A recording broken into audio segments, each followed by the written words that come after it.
Knowledge express, જાણકારીની speed. નમસ્તે, હું પ્રાધ્યાપક શિરીષ કુલકર્ણી, વડોદરાની મહારાજા સયાજીરાવ યુનિવર્સિટીની ફેકલ્ટી ઓફ કોમર્સમાં department of accounting and financial મેનેજમેન્ટમાં હું પ્રોફેસર અને હેડ રહ્યો. બાદમાં ગુજરાત સરકારે 2016માં મને સરદાર પટેલ યુનિવર્સિટી વિદ્યાનગરમાં કુલપતિ તરીકે નિયુક્ત કર્યો. આજે હું ગુજરાત ન્યૂઝમાં પ્રકાશભાઈ વર્માના કારણે દર્શકોની સામે છું. આજે જે વાત હું કરવા જઈ રહ્યો છું એનો સંબંધ 1991 વર્ષની સાથે પણ છે અને વર્ષ 2026 સાથે પણ છે. તમે કદાચ જાણો છો કે આર્થિક સ્થિતિ 1991માં બહુ જ ખરાબ હતી. નરસિંહ રાવ વડાપ્રધાન હતા, મનમોહનસિંહ નાણાપ્રધાન હતા. ત્યારે આપણે સોનું ગીરવે મૂકવું પડ્યું હતું. આવી સ્થિતિમાં આર્થિક સ્થિતિને સંભાળવા માટે જે ક્રાંતિકારક પગલું લેવાયું હતું, એ ક્રાંતિકારક પગલું શું હતું? તો જે લાયસન્સ રાજ હતું, કોટા રાજ હતું, પરવાનગી વાળું રાજ હતું, એ ખતમ કરી દીધું. એટલે એને નામ આપવામાં આવ્યું લિબરલાઇઝેશન, વૈશ્વિકરણ, પ્રાઇવેટાઇઝેશન. ખાનગીકરણ કર્યું, ગ્લોબલાઇઝેશન કર્યું અને ઉદારીકરણ એટલે આપણે એને કહીએ છીએ લિબરલાઇઝેશન કર્યું. એના કારણે સરકારી કામ ખાનગી કંપનીઓને આપી દેવામાં આવ્યું. એટલે 1991ની સાલમાં શરૂઆત થઈ. એ પહેલા જેટલા કામ સરકાર જાતે કરતી હતી, દાખલા તરીકે ભારતીય રેલવે એટલે કોણ ચલાવે છે? સરકાર. રેલવે સરકાર ચલાવે છે. પણ હવે તમે જોજો, એક ટ્રેન તેજસ આવી, એ ખાનગીકરણ થઈ ગયું. એટલે રેલવેમાં પણ ખાનગીકરણ થયું. હવે ખાનગીકરણ એટલે ખાનગી કોઈક વ્યક્તિ છે, કોઈ કંપની છે, કોઈ સંસ્થા છે, એ ચલાવશે. સ્વાભાવિક છે, કોઈ પણ કંપની હોય, કોઈ પણ વ્યક્તિ હોય, એ જ્યારે પોતાનો ધંધો સમજીને પ્રજાને સેવા આપે, એ સેવા શબ્દને આપણે કાઢી જ નાખવો પડે. કેમ કે એનો મૂળ હેતુ શું હોય છે? કે ભાઈ હું નફો કમાવું, હું અબજોપતિ બનું, હું કરોડપતિ બનું. આ પ્રકારની એની કલ્પના હોય તો એ નફો રળવાની કલ્પના એ સ્વાભાવિક કોઈ પણ વ્યક્તિની ધંધો કરતી હોય એને છે જ. એમાં તો કોઈ શંકા જ નથી. અને જ્યારે મોટા પાયે જ્યારે લિબરલાઇઝેશન, ગ્લોબલાઇઝેશન આ જ્યારે થયું, ખાનગીકરણ થયું, ત્યારે તો કેટલીક સરકારી સંપત્તિઓનો ભાગ આ ખાનગી લોકોને સરકારી ધંધો, સરકારી વ્યાપાર, સરકારી સેવા પ્રજા માટે એ જ્યારે ખાનગી વ્યક્તિઓને અથવા સંસ્થાઓને આપવામાં આવ્યું, તે વખતે જે નફો રળતા લોકોને સમાજની સેવા કરવા માટેનું સાધન આપી દીધું, ત્યારે આજે એ ફેમિલી બિઝનેસ જેને કહેવાય. એક વિચાર કરો, ભારતના રાજકારણમાં પોલિટિકલ પાર્ટીઝની અંદર સતત આ ચર્ચા થતી હોય છે, પરિવારવાદ. કે ભાઈ મુલાયમસિંહ યાદવ પછી અખિલેશ યાદવ પછી રામગોપાલ યાદવ, શિવપાલ યાદવ, પંડિત જવાહરલાલ નહેરુ, ઇન્દિરા ગાંધી, રાજીવ ગાંધી, રાહુલ ગાંધી, આ પરિવારવાદ થયો. જો રાજકારણમાં પરિવારવાદ હોય તો ધંધામાં પરિવારવાદ ન હોય? ધંધામાં પણ પરિવારવાદ તો સ્વાભાવિક પણ છે, વારસાગત છે. અને વારસાગત સંપત્તિ વારસદારને મળે જ છે, એટલે ધંધો પણ એને વારસદાર તરીકે મળે છે. એટલે 1991 થી 2026 સુધી, એટલે આજે લગભગ 35-36 વર્ષ દરમિયાન જે આ સંપત્તિ આ કુટુંબોએ, ફેમિલીએ, વ્યક્તિઓએ, સંસ્થાએ કમાણી કરી છે ને એનું તમને આશ્ચર્ય લાગશે કે આટલી બધી સંપત્તિ આ લોકો બનાવી શક્યા. ઘણી વખત આપણને એમ લાગે અંબાણી અને અદાણીની ચર્ચા જ્યારે ચાલતી હોય ને ત્યારે રાહુલ ગાંધીના મોઢામાંથી આપણને હાસ્યાસ્પદ લાગે.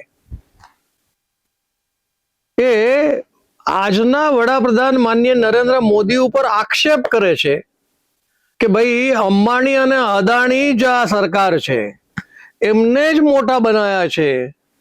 એવું જ્યારે રાહુલ ગાંધી બોલતા હોય ત્યારે હાસ્યાસ્પદ લાગે. કેમ? કારણ કે 1991 થી છેક 1999 સુધી આ જ અદાણી અને અંબાણીને કોંગ્રેસની સરકારે એટલે ગાંધી પરિવારે એમને માલામાલ કર્યા. અને હવે આક્ષેપ કોના પર? નરેન્દ્ર મોદી પર કે ભાઈ તમે એમને મોટા કરી રહ્યા છો, તમે એમને અબજોપતિ બનાવી રહ્યા છો. કેટલી હાસ્યાસ્પદ વાત છે. એટલે ભૂતકાળની વાત જ્યારે કરવા જઈએ ને ત્યારે તરત જ વાત કાપી નાખે છે. અરે ભાઈ નહેરુ, પંડિત જવાહરલાલ નહેરુની વાત અત્યારે શું કામ કરો છો? એનો ઉપયોગ શું?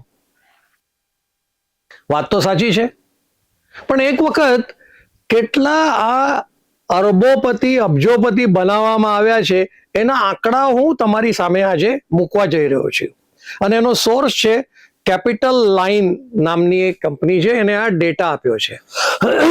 એ ડેટાનો એનાલિસિસ બિઝનેસ સ્ટેન્ડર્ડનો જે બ્યુરો છે એને એનો એનાલાઇઝ કર્યો છે, જે ડેટા હું તમારી સામે આજે મૂકવા જઈ રહ્યો છું.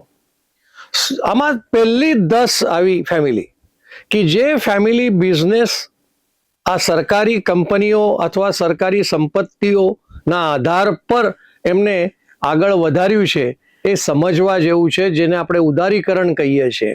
એ ઉદારીકરણ એટલે ફેમિલીને ઉદાર હાથે આપવું. હવે શબ્દ પ્રયોગ તો કરવો યોગ્ય નથી, દાન કરવું, પણ આપ્યું. જે શબ્દ પ્રયોગ વાપરવો હોય, સૌથી પહેલું નામ આવે છે ટાટા. હવે એ ટાટાની તો કેટલી બધી કંપનીઓ છે, કેટલા બધા ક્ષેત્રોમાં ટાટા કામ કરે છે. મને સન્માન છે ટાટાનો, કેમ કે એમને હંમેશા દેશને સહકાર કર્યો છે, દેશની સુરક્ષા સાથે સહકાર કર્યો છે, અને આર્થિક સ્થિતિમાં પણ ટાટાએ ખૂબ મદદ કરી છે અને આજે પણ કરે છે.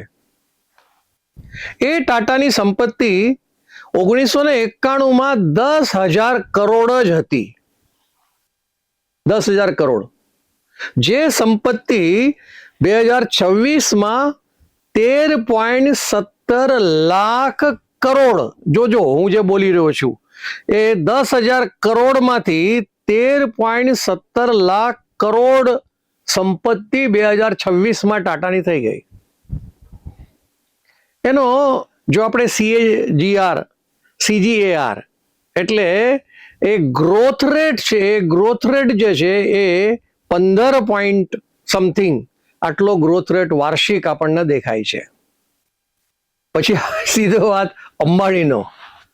અંબાણીની 1991 ફક્ત જોજો ટાટાનું 10,000 હતું, જ્યારે અંબાણીની કેટલી સંપત્તિ હતી? 1509 કરોડ એકલી. 1509 એટલે 1000 બી નહીં.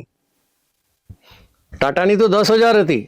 એ 1509 કરોડ રૂપિયાની સંપત્તિ 2026 લગભગ 11 લાખ કરોડ રૂપિયાની સંપત્તિ થઈ ગઈ. હવે વિચાર કરો, ટાટા 10,000 કરોડમાંથી 13 લાખ કરોડ પર આયા. આ ભાઈ તો 1,000 કરોડમાંથી સીધા 11 લાખ કરોડ રૂપિયાની સંપત્તિ મેળવતા થઈ ગયા. એનો ગ્રોથ રેટ શું છે? 20.7% વાર્ષિક. આટલો એનો એન્યુઅલ ગ્રોથ આપણને દેખાય છે. એટલે અંબાણીનો આ ગ્રોથ રેટ જોઈએ. એના પછી આદિત્ય બિરલાની સંપત્તિ 1991 2,483 કરોડ હતી. 2,483, 2,500 કરોડ માનો ને. એટલે 2,500 કરોડની સંપત્તિ સીધી 2026 5.5 લાખ કરોડ થઈ. અને એનું જે ગ્રોથ રેટ છે એ 16% છે. એટલે 16% એની સંપત્તિ વધતી ગઈ. એના પછીનું નામ છે બજાજ. બજાજ પાસે 2001 કરોડ જેટલી સંપત્તિ 1991 હતી, જે વધીને લગભગ 2.5 લાખ કરોડ જેટલી થઈ, અને એનો જે ગ્રોથ રેટ છે એ 14.7% જેટલો ગ્રોથ રેટ છે. આ 10 લોકોનો 10 લોકોમાંથી આ આદિત્ય બિરલા છે. બજાજ, એ બજાજની 2001 મેં તમને કીધું એ 14.7%થી. પછી આવી આપણે મહેન્દ્ર પર. મહેન્દ્ર આનંદ મહેન્દ્ર એના માલિક છે. એની ફેમિલીમાં 1074 કરોડ રૂપિયાની સંપત્તિ 1991 હતી, જે વધીને 2.61 લાખ કરોડ રૂપિયાની સંપત્તિ એની થઈ, 17% એન્યુઅલ ગ્રોથ રેટે. એટલે જોજો, સૌથી હાઈએસ્ટ અંબાણીનો 21% હતું અને આ 17% હતું. હવે આવીએ બહુ નામ ચર્ચાતું હોય એવું નામ અદાણીનું છે, ગૌતમ અદાણી. એ ગૌતમ અદાણીનું 1996, જો 1991 તો કંઈ જ નથી, એની ફિગર જ નથી આવી. અદાણીની 1996 જે આવી એ 1162 કરોડ રૂપિયાની સંપત્તિ આવી. એ 2026 3 લાખ કરોડ રૂપિયાની સંપત્તિ એની પાસે થઈ ગઈ, અને એનો ગ્રોથ રેટ છે 20.3%. એટલે આટલા ઝડપી એ આગળ વધ્યા છે. એના પછીનું નામ આપણે લઈએ ભારતી. એની સંપત્તિ ના 1991 હતી, ના 1996 હતી, સીધી 2001 અંદર 848 કરોડ રૂપિયા ભારતીની હતી. આપણે અત્યારે ફોનનો જોઈએ છે એરટેલ, એ ભારતી વાળો, એની 2026 અંદર 2.14 લાખ કરોડ રૂપિયાની સંપત્તિ થઈ ગઈ. અને જો હાઈએસ્ટ છે અત્યાર સુધીમાં જેટલા આપણે આંકડા જોયા એ આંકડામાં 24.8%ના ઝડપથી ગ્રોથ રેટથી એની સંપત્તિ વધી ગઈ છે. જિંદાલ સ્ટીલ્સ, JSW તરીકે જે કહેવાય છે, એને 1991 સંપત્તિ નહોતી, સીધી 1996 ફક્ત 52 કરોડ રૂપિયાની સંપત્તિ આની પાસે હતી, જે 2026 2.42 લાખ કરોડ રૂપિયા હતી, અને એનો જે ગ્રોથ રેટ છે એ 24% છે. એના પછી ઇન્ફોસિસ. જો ઇન્ફોસિસને તો આપણે જાણીએ છીએ, એ IT કંપની છે. એનું પણ 1991 કોઈ પણ એવી સંપત્તિ નથી. 1996 સીધો આંકડો આવ્યો છે 93 કરોડ રૂપિયા, 93 કરોડ. એ 2026 1.83 લાખ કરોડ રૂપિયાની સંપત્તિ થઈ ગઈ.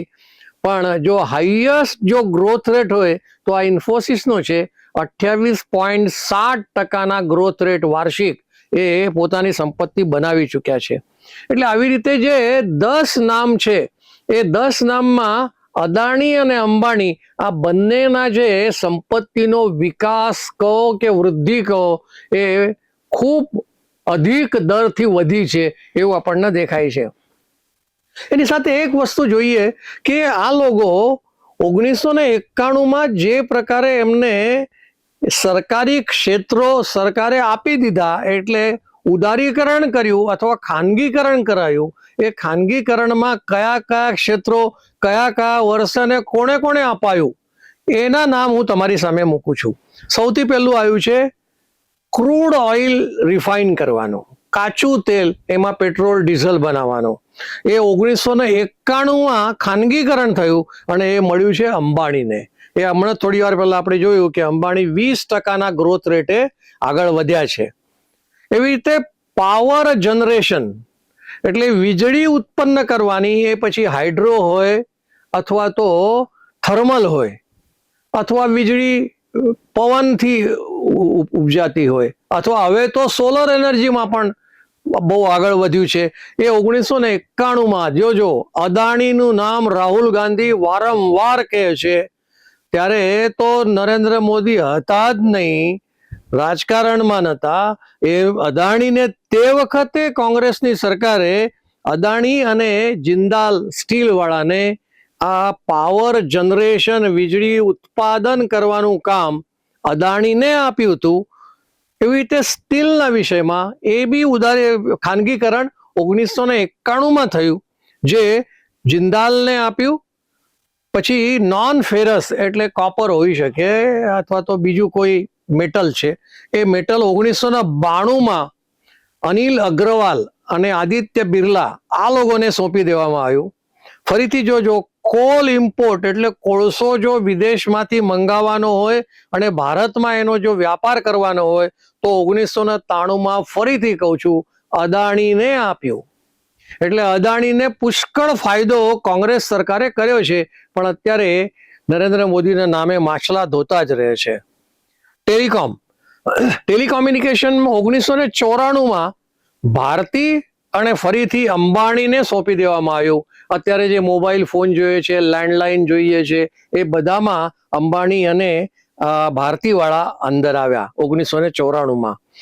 પછી પોર્ટ્સ, જે દરિયા કિનારા ઉપર જે જહાજો લાંગરતા હોય એવા પોર્ટ ઉપર 1996માં સોંપી દેવામાં આવ્યા. ફરીથી આમાં અદાણી આવે છે. એટલે જોજો, અદાણી પાવર જનરેશનમાં આવ્યા, પછી અદાણી કોલ ઇમ્પોર્ટમાં આવ્યા, પછી અદાણી પાછા પોર્ટ્સમાં આવ્યા. હજી આગળ જોજો, એરપોર્ટ્સ જે છે, અત્યારે તો બધા જ વિમાન જ્યાં આવતા હોય એ વિમાનના એરપોર્ટનું ખાનગીકરણ 1997માં થયું. ત્યારે તો નરેન્દ્રભાઈ હતા જ નહીં સરકારમાં અને કેન્દ્ર સરકાર સાથે તો કોઈ સંપર્ક જ નહોતો. ત્યારે ફરીથી અદાણીને બધા એરપોર્ટ્સ પણ સરકારે આપી દીધા. તો અત્યારે માછલા ધોવાય છે નરેન્દ્રભાઈ ઉપર.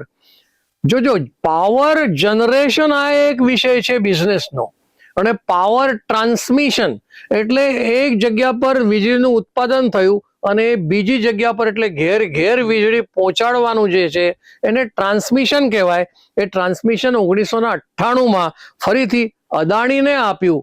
આ પ્રકારની સ્થિતિ છે. અને ઇન્સ્યોરન્સ જે છે એ સરકાર હસ્તક હતું. લાઈફ ઇન્સ્યોરન્સ અત્યારે સરકાર પાસે છે જ.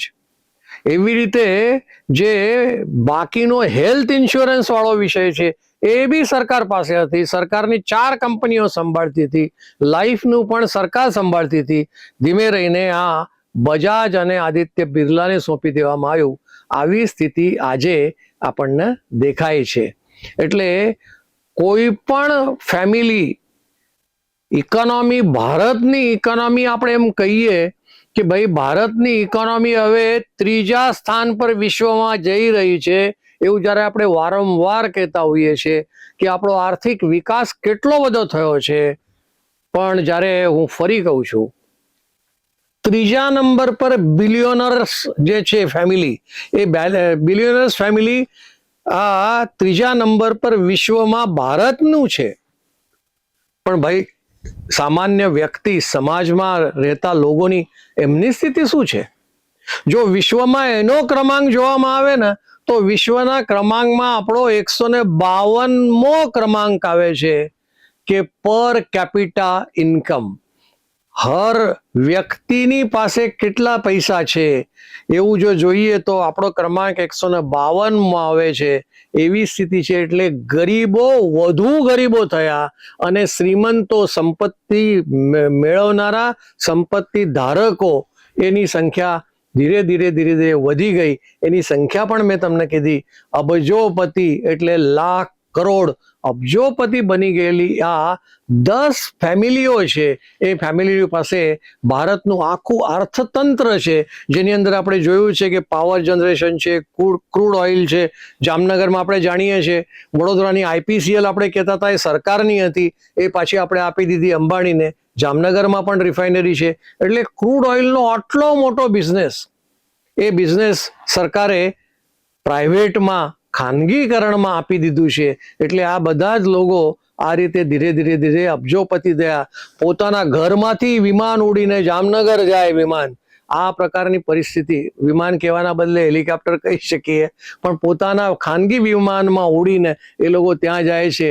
જ્યારે આપણો જે ગરીબ માણસ છે એને 200 રૂપિયા પણ દિવસના નથી મળતા.